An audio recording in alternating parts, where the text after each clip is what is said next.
Robert Oppenheimer और US की army ने मिलकर एक प्रोजेक्ट के ऊपर काम करना शुरू किया जिसे मैनहट्टन प्रोजेक्ट का नाम दिया गया। 16 जुलाई 1945 की सुबह 5:30 बजे एक खतरनाक धमाका हुआ जो कि लास अलामोस के रेगिस्तान न्यू मैक्सिको में हुआ था। वो पहला न्यूक्लियर धमाका था। उस न्यूक्लियर धमाके का नाम था ट्राइनिटी, जिसने ओपेनहाइमर को हैरान करके रख दिया। उसमें क्या हुआ था, ओपेनहाइमर ने ये अंदाजा लगाया था कि यहाँ पे एक्सप्लोजिव जो होंगे 0.3 किलो टन्स ऑफ टीएनटी होगा, लेकिन वहां पर 21 किलो टन्स ऑफ टीएनटी मिला, जिसकी वजह से ओपेनहाइमर बहुत ज्यादा हैरान रह गया। वो धमाका इतना ज्यादा खतरनाक था कि 160 किलोमीटर तक उसकी शॉक वेव्स गई।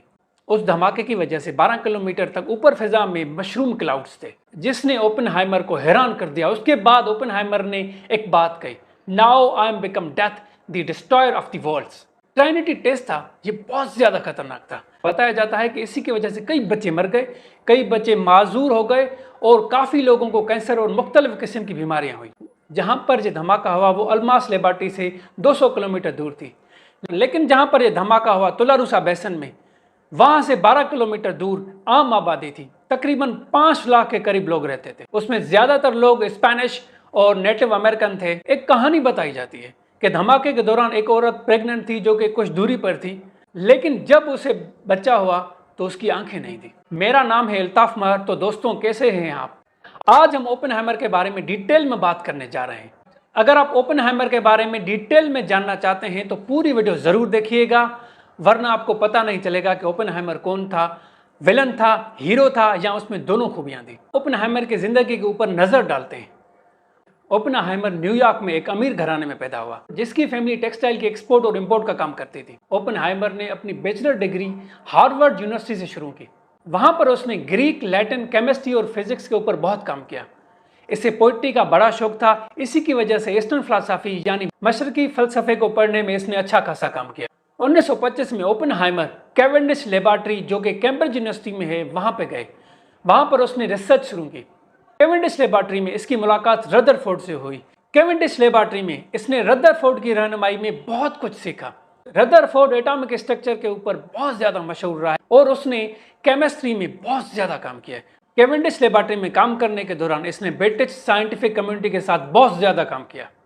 मैक्स बोर्न ने ओपेनहाइमर को दावत दी कि वो यूनिवर्सिटी ऑफ गोटिंजन में आए, जो कि जर्मनी में है, और वहां पर वो गया। यूनिवर्सिटी ऑफ गोटिंजन में उसकी मुलाकात नील बोहर और पॉल डायरेक के साथ हुई, जो कि मशहूर फिजिसिस्ट हैं। वहां पर इसने उनसे बहुत कुछ सीखा। उसके दौरान इसने पीएचडी करना शुरू की। 1927 में ओपेनहाइमर ने अपनी पीएचडी क्वांटम फिजिक्स में मुकम्मल की। ये 20वीं सदी का दौर था, जिस वक्त ओपेनहाइमर, नील बोहर, रदरफोर्ड और अल्बर्ट आइंस्टाइन साइंस में अच्छा खासा किरदार अदा कर रहे थे। तो उसी दौरान ओपेनहाइमर थ्योरेटिकल फिजिक्स में अच्छा था, तो उसने अब प्लान किया कि अब वो यूएस जाएगा। यूएस में वापस जाते ही उसे असिस्टेंट प्रोफेसर लगा दिया गया यूनिवर्सिटी ऑफ कैलिफोर्निया बर्कले में। वहां पर उसकी मुलाकात जेन टेटलॉक से हुई। इन दोनों के बीच में अच्छी खासी दोस्ती हुई और बात शादी तक जा पहुंची, लेकिन इन दोनों की शादी नहीं हुई। जेन टेटलॉक कम्युनिज्म से वाबस्ता थी, तो उसी की वजह से ओपेनहाइमर भी कम्युनिज्म में शौक दिखाने लगा। उसके दौरान इसकी नफरत नाजीज की तरफ और बढ़ गई, क्योंकि नाजीज कम्युनिज्म के बिल्कुल ही खिलाफ थे। उसके दौरान यूएस भी कम्युनिज्म के बहुत ज्यादा खिलाफ था, लेकिन यूएस की जो सोच थी किसी दूसरे तरफ थी। यूएस की सीक्रेट इंटेलिजेंस एजेंसीज को एक इंफॉर्मेशन मिली कि जर्मनी एटॉमिक बम के ऊपर काम कर रहा है।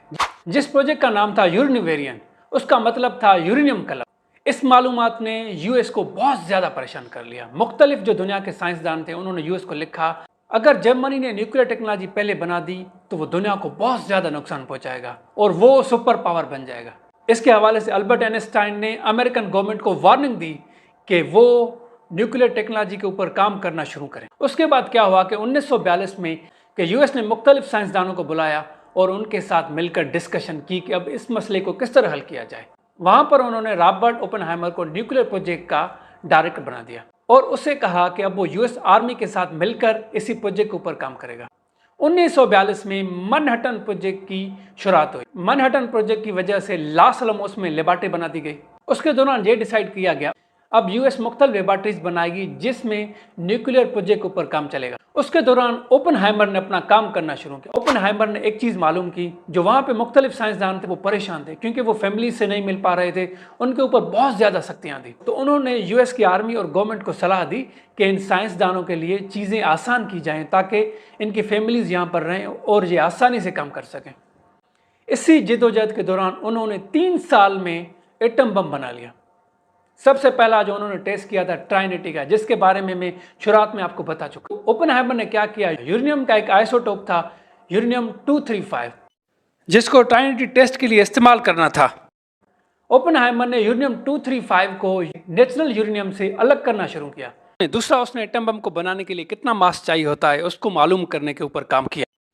ट्राइनिटी न्यूक्लियर टेस्ट के 3 हफ्ते बाद अमेरिका ने हिरोशिमा और नागासाकी के ऊपर एटम बम गिरा दिया। हिरोशिमा के ऊपर उन्होंने 6 अगस्त 1945 के ऊपर एटॉमिक बम गिराया, जिसकी वजह से 1,40,000 लोग चंद मिनटों में फौत हो गए और वो पूरा इलाका तबाह हो गया। 9 अगस्त को दोबारा यूएस ने नागासाकी के ऊपर एक एटॉमिक बम गिराया, जिसकी वजह से 74,000 से भी ज्यादा लोग मारे गए। 2 लाख से ज्यादा लोग मरने की वजह से ओपेनहाइमर सदमे में चला गया। उसे तब मालूम हुआ कि उसने इंसानियत को कितना ज्यादा नुकसान पहुंचाया है एटॉमिक बम बनाकर। हिरोशिमा और नागासाकी के ऊपर बम फेंकने की वजह से इसे मेडल ऑफ मेरिट दिया गया और ये अमेरिका का हीरो बन गया। लेकिन ये बहुत ज़्यादा परेशान हो गया क्योंकि कई लाख लोग इसकी वजह से फौत हुए थे। जब इसने देखा कि एटम बम इतना ज़्यादा खतरनाक हो सकता है तो इसने यूएस के प्रेसिडेंट हैरी ट्रूमैन को कहा कि एटम बम को कंट्रोल करने के लिए कमीशन ज़रूर बना दी जाए। इसकी सलाह के ऊपर यूएस ने एटॉमिक एनर्जी कमीशन बनाई। एटॉमिक एनर्जी कमीशन का काम यह था कि अब वो न्यूक्लियर एनर्जी की हर चीज़ को कंट्रोल करेगी, उसकी सीक्रेसी, प्राइवेसी और कंट्रोल के हवाले से पॉलिसी बनाएगी। अब तक तो ओपेनहाइमर की जिंदगी बड़े मजे से चल रही, लेकिन अब उसके लिए मुश्किलात की इब्तिदा शुरू हुई। 1950s के दौरान मुख्तलिफ साइंसदानों ने यूएस को कहा कि अब वो हाइड्रोजन बम के ऊपर काम करना शुरू किए, लेकिन ओपेनहाइमर ने, जिसने इतनी ज्यादा तबाही देखी थी, उसने अमेरिका को कहा कि वो इस खतरनाक प्रोजेक्ट के ऊपर काम ना करे तो बेहतर है। उसके दौरान मुखालिफ ग्रुप के साइंसदानों ने ओपेनहाइमर को ट्रेटर कहा कि कम्युनिस्ट लॉबी का एजेंट है। एक कांग्रेसमैन यूएस के पार्लियामेंटेरियन ने प्रेसिडेंट को लिखा कि ओपेनहाइमर को बैन किया जाए न्यूक्लियर टेक्नोलॉजी के हवाले से। उसके बाद इसके ऊपर एक कमीशन बिठा दी गई। उसके बाद ये डिसाइड किया गया कि ओपेनहाइमर को एटॉमिक एनर्जी कमीशन की सिक्योरिटी क्लियरेंस नहीं दी जाएगी, जिसकी वजह से ओपेनहाइमर को न्यूक्लियर प्रोजेक्ट से बिल्कुल ही निकाल दिया गया। ऐसा नहीं हुआ कि उसे जेल में डाल दिया गया, बल्कि उसे सिक्योरिटी क्लियरेंस ना मिलने की वजह से उसकी अहमियत कुछ कम हो गई। 1967 में ओपेनहाइमर गले की कैंसर की वजह से फौत हो गए। ये थी ओपेनहाइमर की जिंदगी, जो बड़ी कंट्रोवर्शियल है। आपको क्या लगता है, ओपेनहाइमर हीरो था, विलन था, या इसमें दोनों खुसूसियात थी? अपनी राय जरूर दीजिए। अगर आप चाहते हैं ऐसी मज़ेदार वीडियोस आप देखते रहें तो मेरे YouTube चैनल को सब्सक्राइब करें। अगर आपको ये वीडियो अच्छी लगी तो लाइक करें, कमेंट करें, शेयर करें दोस्तों के साथ और इस वीडियो को फैला दें।